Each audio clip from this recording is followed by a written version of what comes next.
हाँ जी स्टूडेंट्स, तो आज का लेसन शुरू करते हैं। एक्टिव पैसिव वॉइस में आज हम लोग पढ़ेंगे प्रेजेंट परफेक्ट। प्रेजेंट परफेक्ट की एक्सरसाइज है, इसके एक्टिव सेंटेंसेस का पैसिव सेंटेंस बनाना सीखेंगे। ठीक है, तो जो चीज़ें तमाम पैसिव वॉइस में कांस्टेंट हैं और कंसिस्टेंट हैं वो ये कि जो एक्टिव वॉइस का सब्जेक्ट होगा, जैसे यहाँ पे दे है, ठीक है, वो पैसिव वॉइस का ऑब्जेक्ट बन जाएगा और पैसिव वॉइस का ऑब्जेक्ट बनेगा और उसकी यहाँ पे ऑब्जेक्टिव फॉर्म लगेगी। तो दे की ऑब्जेक्टिव फॉर्म है देम। अच्छा, उसके बाद ये कि जो पैसिव एक्टिव वॉइस का जो ऑब्जेक्ट होगा वो पैसिव का सब्जेक्ट बनेगा। तो ये हमारा 5 माइल्स यहाँ पे हमारा ऑब्जेक्ट है, तो ये यहाँ पे आके सब्जेक्ट बन जाएगा। ठीक है, अगर ये यहाँ पे अपनी ऑब्जेक्टिव फॉर्म में है, जैसे कि अगर यहाँ देम होता तो ये ऑब्जेक्टिव फॉर्म होती, तो इसकी ऑब्जेक्टिव सब्जेक्टिव फॉर्म लगाएंगे। यहाँ पे ये नॉर्मल है, सब्जेक्टिव भी हो सकती है और ऑब्जेक्टिव भी। तो ये ऑब्जेक्टिव और सब्जेक्टिव का जो कॉन्सेप्ट है ये सिर्फ प्रोनाउंस में है। ठीक है, अगर प्रोनाउंस यूज हो रहे हैं तो ही ये मसला हम देखेंगे, वरना नॉर्मल नाउन्स के लिए कोई मसला नहीं है।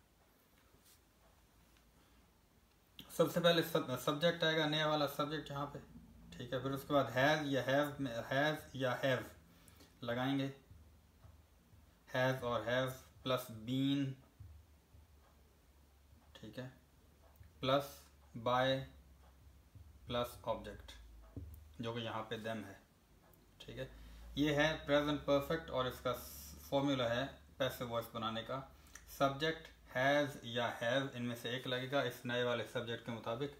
फिर बीन लगाएंगे, फिर थर्ड फॉर्म तमाम पैसिव वॉइस में होती है। जो भी जिस भी टेंस का सेंटेंस हो, जब उसका एक्टिव का पैसिव बनाएंगे तो पैसिव में हमेशा थर्ड फॉर्म आएगी। ठीक है, उसके बाद फिर बाय और फिर ऑब्जेक्ट। अब चलते हैं एक्सरसाइज की तरफ। ये हमारे पहले 3 सेंटेंसेस हैं जिनका हम एक्टिव से पैसिव चेंज करेंगे। We have opened our presents. Our present हमारा ऑब्जेक्ट है, तो ये नए सेंटेंस में, पैसिव सेंटेंस में हमारा सब्जेक्ट होगा। ओ कैपिटल करेंगे यहाँ पे, our presents.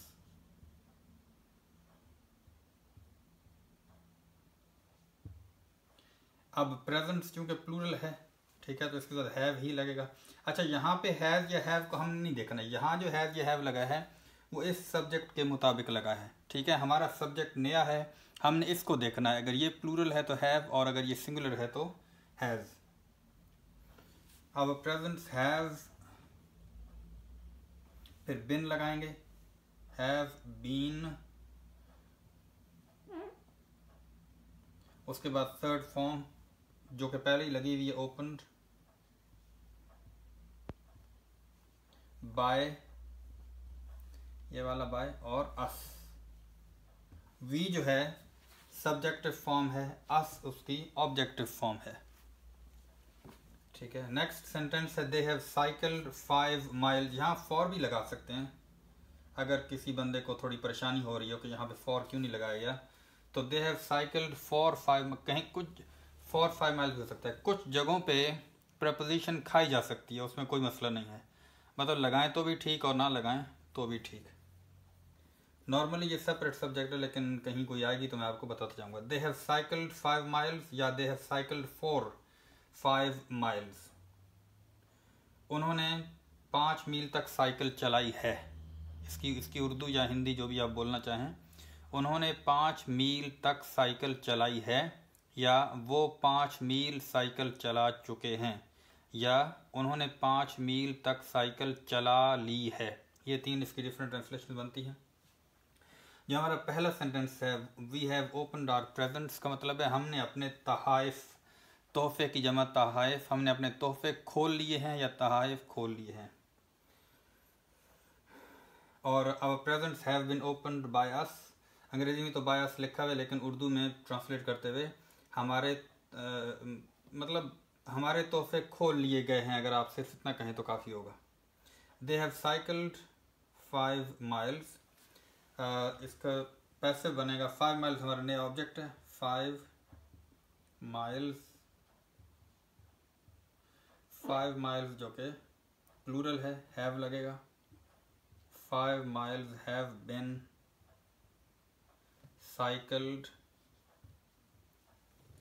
by us।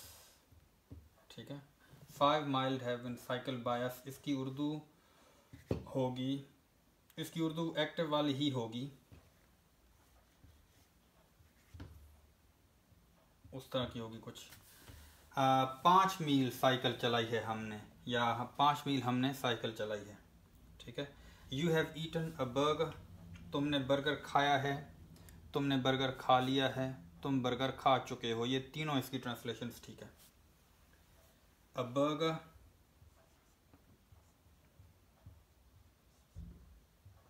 Has, अब चूंकि अ बर्गर सिंगुलर है तो has been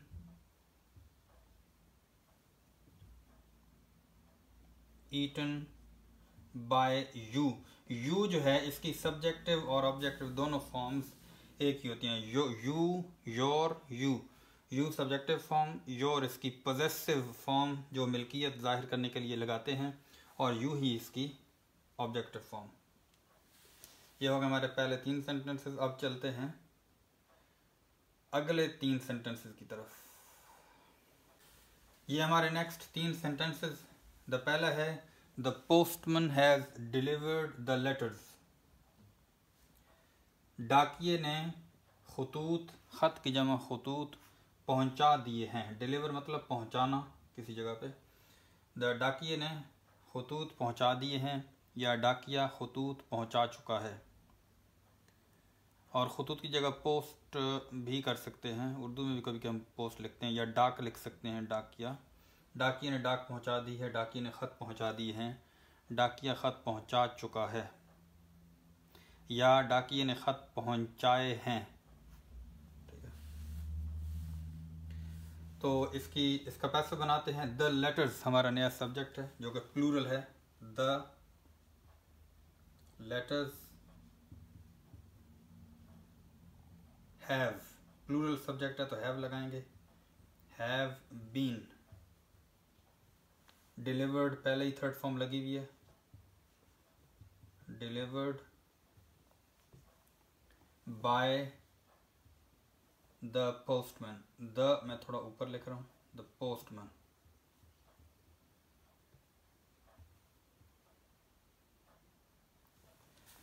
the letters have been delivered by the postman. काफ़ी सारे जो हमारे कंपाउंड्स हैं, जब उनको बोलते हैं स्पीकिंग करते हुए, बोलते हुए, तो उनकी प्रोनाउंसिएशन थोड़ी सी बदल जाती है। अब लफ्ज़ पोस्ट है अलग लिखा होगा तो पोस्ट, और मैन है अलग लिखा होगा तो मैन। ठीक है, लेकिन जब एक साथ बोलेंगे तो पोस्ट मैन पूरा मुंह भर के भी बोल सकते हैं, लेकिन पोस्टमैन मैन को हल्का सा करके बोलें तो ज़्यादा बेहतर है। The letters have been delivered by the postman. The letters have been delivered by the postman. The letters have been delivered by the postman. He has not caught the thief. उसने चोर को नहीं पकड़ा है, उसने चोर को नहीं पकड़ लिया है, या फिर वो चोर को नहीं पकड़ चुका है। ठीक है, नॉट लगा हुआ है, नेगेटिव सेंटेंस आ गया। और अब नेगेटिव की सिचुएशन में हम लोग हैव या हैव के बाद नॉट लगाएंगे, बाकी सारा सेंटेंस पैसिव का वैसा ही रहेगा। तो हमारा नया जो सब्जेक्ट है वो है the thief.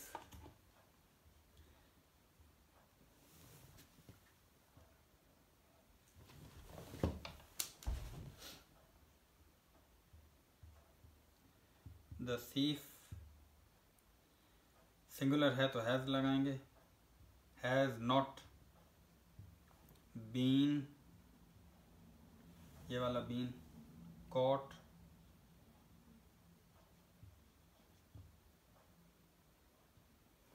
by him.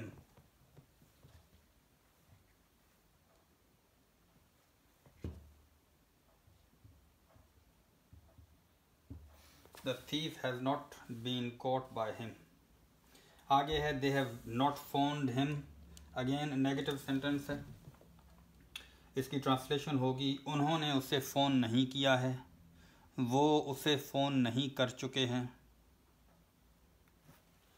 Passive बनेगा हिम लगा हुआ यहाँ पे। तो हमारा जो नया सब्जेक्ट है हिम, इसकी हिम जो है ऑब्जेक्टिव फॉर्म में लगे हुए, क्योंकि यहाँ पे ऑब्जेक्ट है तो इसकी हम सब्जेक्टिव फॉर्म यहाँ लगाएंगे, वो है ही के साथ हैज़ लगता है, he has not been found by them, they की ऑब्जेक्टिव फॉर्म है them, he has not been found by them. अच्छा जी, 7वां सेंटेंस है are salesmen have not sold all carpets. Salesmen को उर्दू में भी हम लोग सेल्समैन बोलते हैं, यहाँ चूंकि मैन है तो उर्दू में सेल्समैनों लिख सकते हैं आप। हमारे सेल्समैनों ने सारे कालीन फ़रोख्त नहीं किए हैं, हमारे सेल्समैनों ने सारे कालीन फ़रोख्त नहीं किए हैं, या हमारे सेल्समैनों ने तमाम कालीन नहीं बेचे हैं, या हमारे सेल्समैन सारे कालीन नहीं बेच चुके हैं। अब आते हैं पैसिव की तरफ। ऑल कार्पेट्स हमारा नया सब्जेक्ट होगा जो कि एक्टिव में ऑब्जेक्ट था। ऑल कार्पेट्स,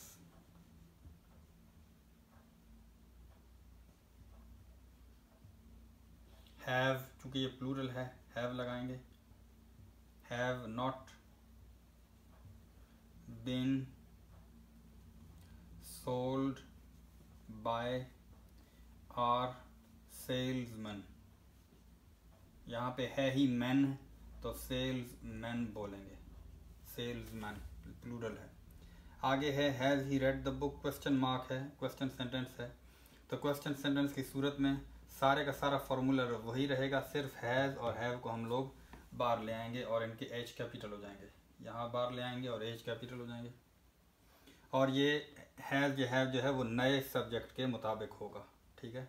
यहाँ पे हैज़ लगा हुआ है ही के लिए, लेकिन हमारे पास क्योंकि द बुक न्यू सब्जेक्ट है तो द बुक जो है वो सिंगुलर है, इसलिए हम लोग हैज़ लगाएंगे। हैज़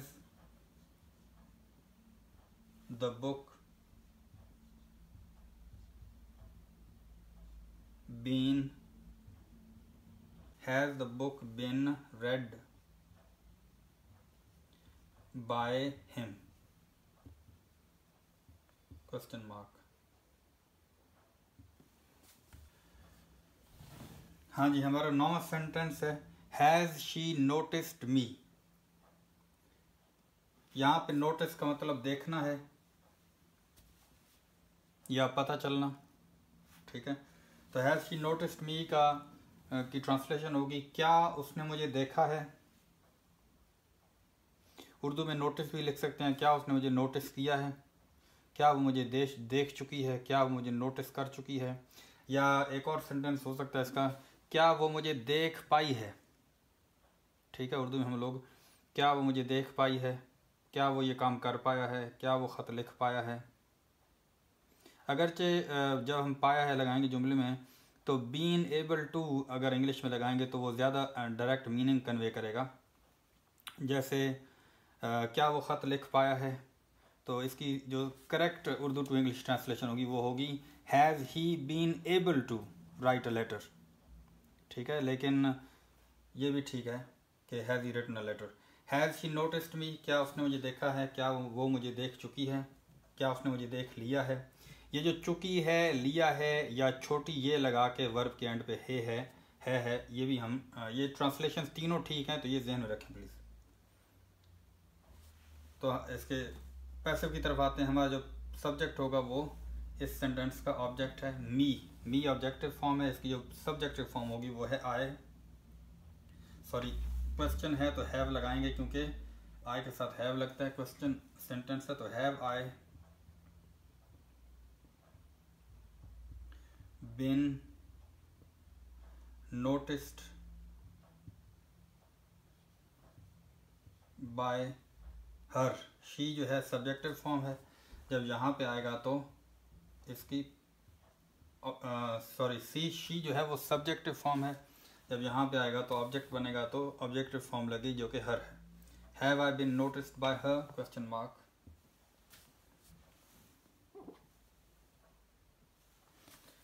ना लास्ट सेंटेंस है have they approved Ayesha's suggestion, क्या उन्होंने आयशा की तजवीज़ मान ली है। इसके अलावा ये हो सकता है क्या वो आयशा की तजवीज़ मान चुके हैं, या क्या उन्होंने आयशा की तजवीज़ मानी है। हमारा जो सब्जेक्ट होगा वो एक्टिव सेंटेंस का ऑब्जेक्ट है, वो है आयशाज सजेशन। तो चूंकि आयशाज सजेशन सिंगुलर सब्जेक्ट है तो इसके लिए हम लोग हैज़ लगाएंगे स्टार्ट में। Has Ayesha's suggestion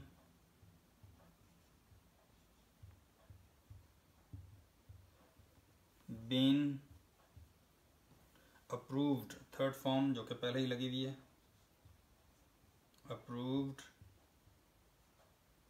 bye the subjective form है, यहाँ पे आके ऑब्जेक्ट बन जाएगा तो देम हो जाएगा और क्वेश्चन मार्क। ये थे हमारा एक्टिव पैसिव वॉइस के सेंटेंसेस की एक्सरसाइज प्रेजेंट परफेक्ट की। अगर किसी को समझ ना आई हो, ठीक है, या कुछ और सेंटेंसेस एक एक दो चेंज करवाने हो तो कमेंट्स में लिखें, मैं इंशाल्लाह बात आपके सवाल का जवाब दूंगा। देखने के लिए बहुत बहुत शुक्रिया।